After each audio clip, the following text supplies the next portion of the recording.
So good evening, and thanks again for having us here. What we really want to do this evening is just share some of the work and some of the happenings over in the land of midnights, really keeping the focus where it should be and on our students and on our work for our students.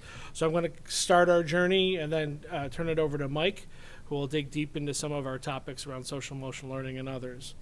So tonight we're going to share where our CAP work is right now in the building and some highlights since June, and as I said, Mike will take us through some SEL work. When we started over the summer with ILT looking at our building CAP for the year, we really wanted to kind of take a step back with all the things that have been going on, take a step back and really kind of do some brainstorming of where are the connections, where can we focus in to get the maximum effectiveness for our group, and taking a step back and doing some learning together and then pushing that learning out. So we did an inquiry process. What are our main topics? What are the things that we're seeing with our students, with our staff, with our parent community? And a lot of the topics that came up are things that have been in front of you folks for a while: the student mental health needs, our diversity and inclusivity work, looking at our students' academic skills. What are they coming in with? What do they need while we're there? And how are we preparing them for high school and beyond? And that social emotional piece, which is so important. So really what we came through with our work and our brainstorming together was looking at this statement: helping our students build resiliency. And looking at all the different areas that we wanted to focus on, we kept coming back to student resiliency. And within that, we looked at 4 areas specifically of resiliency in our academics and our parent education, our SEL and inclusivity, and with the work with ACEs and trauma-informed schools, as our counselors have really been doing a lot of work with Ginsberg and the resiliency project. So looking at ILT's work, we came up with a nice little visual. So our ILT has this, and ultimately we have dreams of a hyperlinked document that you can then dig into the topics, and each subtopic has goal statements, and then we look at each area and say, okay, what are we focusing on right now? What is our immediate need? How are we going to enhance our learning and then push that out to our teachers, our staff, our parents, our students? And this is a multi-year goal, if not a forever goal, that we're always going to be working on helping our students build that resiliency piece. I go back to one conversation we had over the summer that really all 4 of those areas came in with one of our teachers talking about one of her students really worked so hard to study for a test and did exceptionally well on the test but missed one question. And that student was focused on the one question and not the 50 questions or so that he got correct.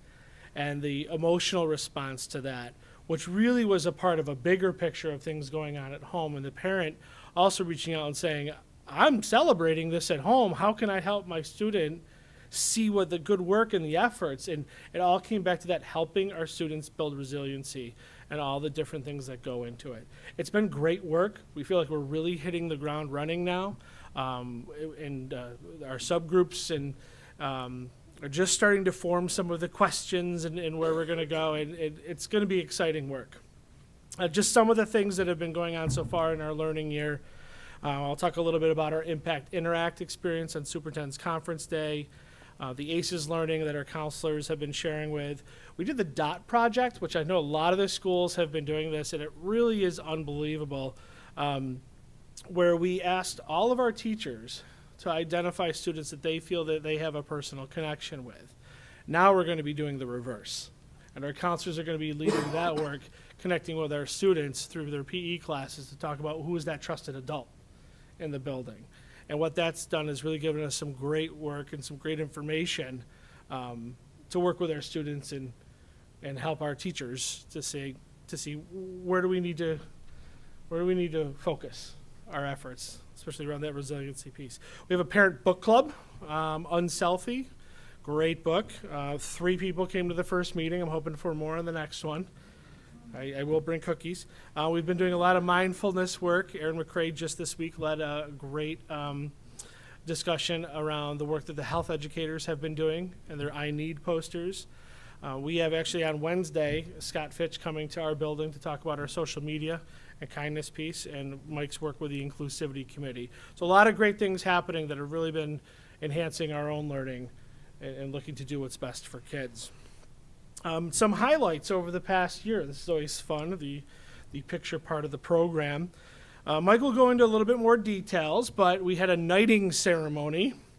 We did not bring a horse out on stage and knight people, but we did have a celebration of our students at the end of the year, focusing on the 8th graders and the great journey that they had. Mike will tell you about the magician that we had. It was a lot of fun. It was a great celebration. Homecoming was fun. I'm very proud. I did look up the numbers beforehand. We had 37 middle school students at the homecoming parade. 37 were from Calkins. Just saying.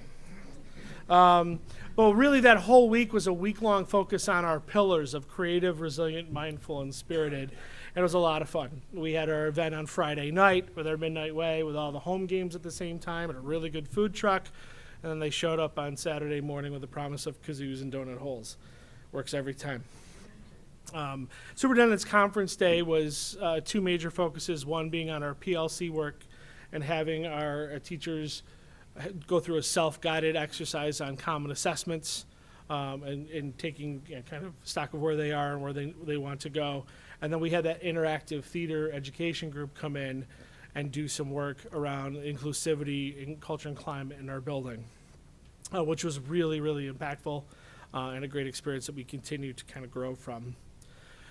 Both schools were, after taking the shot at Barker, I will celebrate that both schools were named National Schools to Watch. And we celebrated that in DC last June and actually won the first ever districts to watch, with both middle schools being nominated. They had never done that before, so we were one of the first to do that. So that was a lot of fun there in June. And of course, we have our Midnight Way poster, which is the segue over to Mike, who's going to take you through a little bit about our social emotional learning piece. Thanks, John. Good evening. I just wanted to thank you again for the support you show our kids and the work you do on behalf of our community. It continues to be a privilege, and I'm humbled to work here and serve the kids here. When you look at this poster, what comes to mind when we've talked about this, I think this is now getting into our 3rd year, it's culture. It's the culture we want to build with our students, social, emotional learning around best work and best self. And there's a few different ways we've tried to do that differently this year and build on the good work that's already been started. I'm going to talk about a few different facets of this, starting with a partnership with Israel that we're now into year 2 with. And this is very important. Again, I'll get into the why on that. Midnight Way Week is another thing that continues to grow and will continue to grow into next year. The knighting ceremony, we'll talk a bit about what our plans are for that in the future. Expanded definition of CRMS, I'll talk a bit about that, and the DOT project. So we were really privileged to have an educator from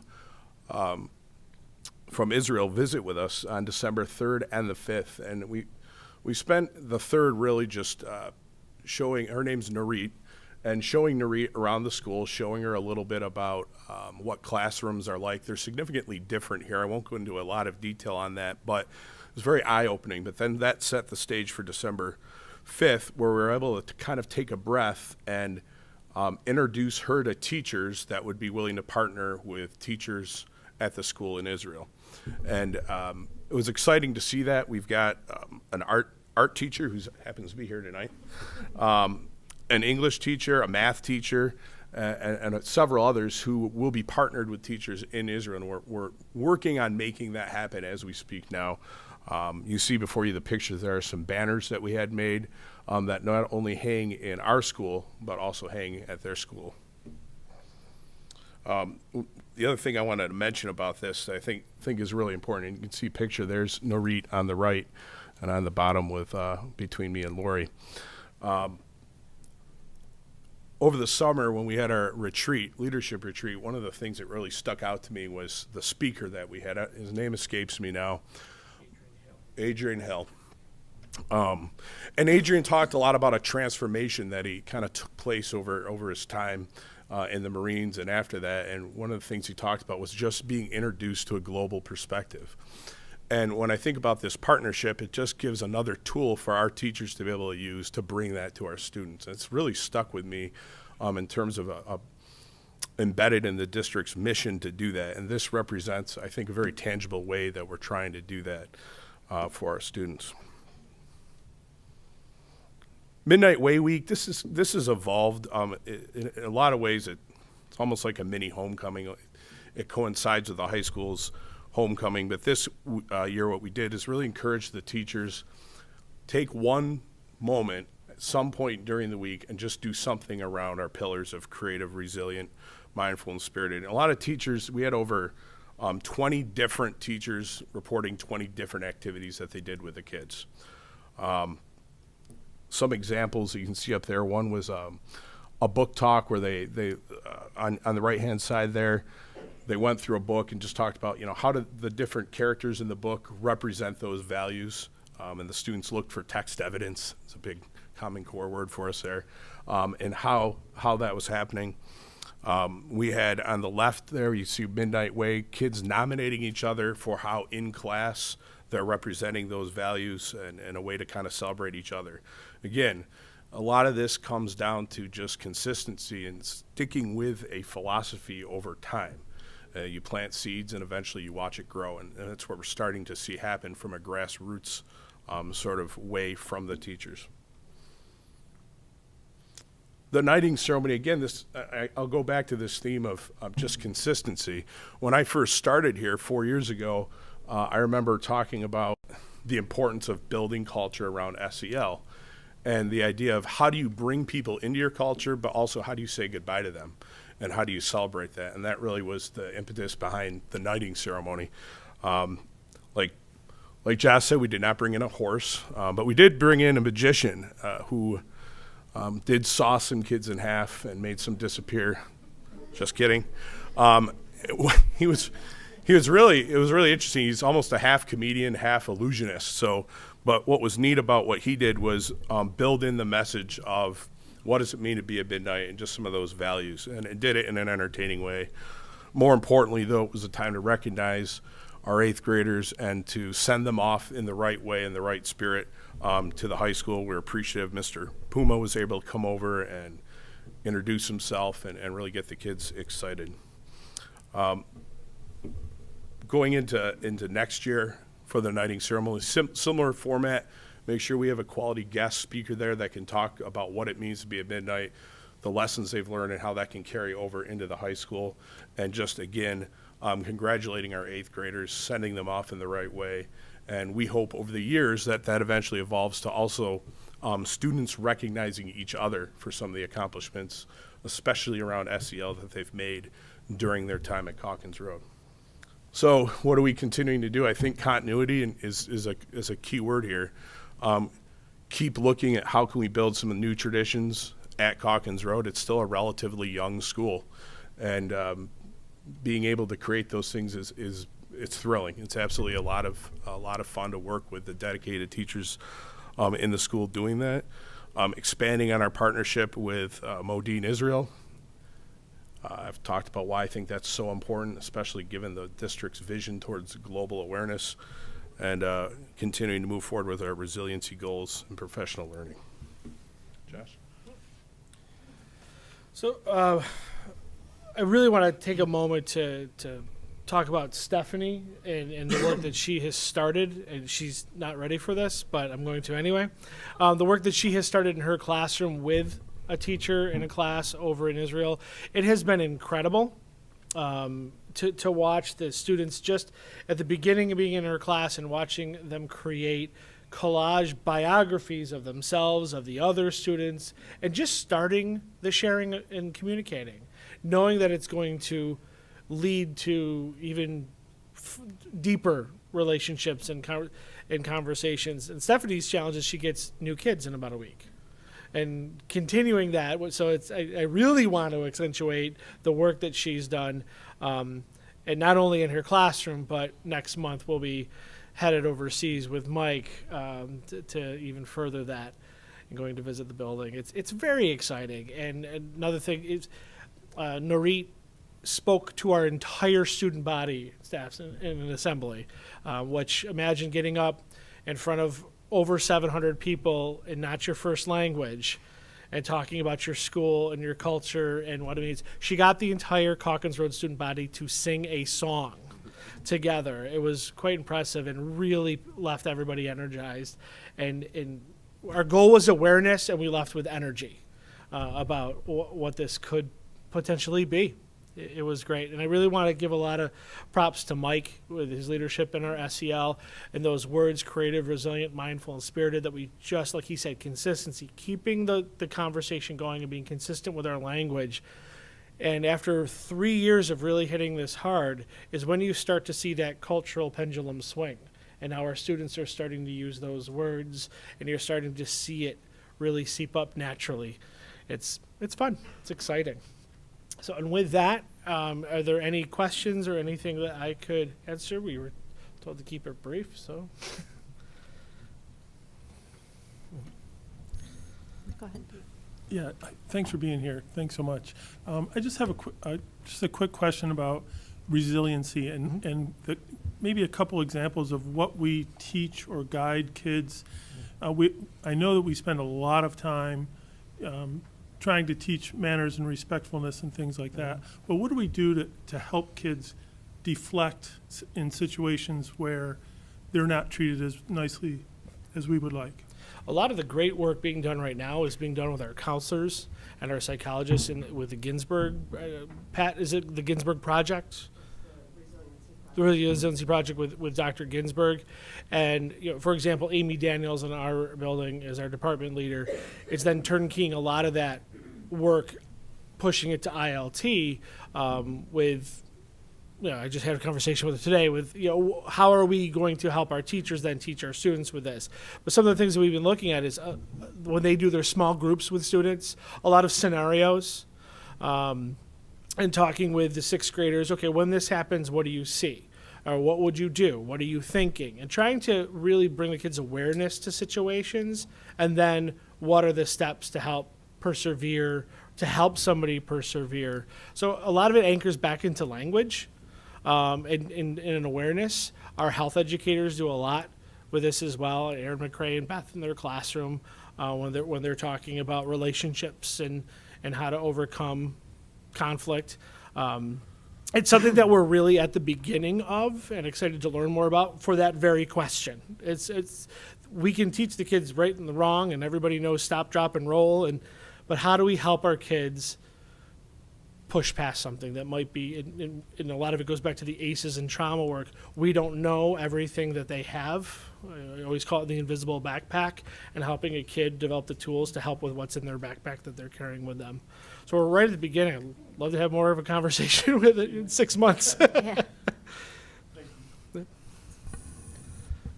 But thanks for that question, Pete. Quick question. What's the follow-up to the DOT program or the DOT process, and how does that follow it up on? Well, the first part was talking to the teachers, right? And where are the students that they were asked a couple questions about relationships and knowing about the students on a personal level. And then that information was shared with the counselors back to the teams. Now, that was done at the end of last year. So, for example, our 8th graders, we shared that information with Sutherland. So here are some students that maybe haven't had positive relationships, or teachers are worried about connections among their peers. So kind of already hitting the ground, trying to instill some supports. The second part of that is the students identifying adults. And we have a brand new counselor, Erin Sullivan, at Calkins, who came from HFL, who's been doing this project for years. And her and Amy and Jenner, with Lisa Weld's guidance as the standards leader, are working on that. Then as the students identify the adults, that information is then shared with the adults. Anonymously, discreetly, like, these kids are identifying you or not. It can be eye-opening. So, wow, I never thought that I had that connection with a kid. Wow, it's very empowering for teachers. So it's that second wave, and then you do it again, and then you do it again. But great question. Yep. What was a couple examples of the most significant differences between our school, our building, and her experience at her home? I think the most striking one that she talked about was the idea that in her school, the kids all stay in one classroom. And they're given like the best equivalent I could come up with would be almost like a homeroom teacher, only that homeroom teacher's with them for an hour to 2 hours a day. That teacher then might, in her case, taught math, would go out to the other homerooms and teach math, where our kids, of course, travel. But what she thought was that afforded them an opportunity to be able to build kind of that SEL type relationship with the kids, and it was an opportunity for them to be able to do that. That was the number one thing that she talked about as being a significant difference. I think the other one was just resources, the number of resources we had here compared to what they're used to. Pete, any more questions?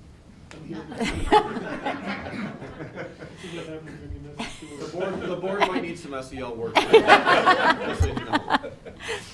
Thank you very much for such a thorough report, and I look forward to hearing about your travels abroad. So safe travels to anyone who is traveling. Mike and Stephanie, enjoy every minute of it. That sounds phenomenal. So thank you. Thank you, everyone.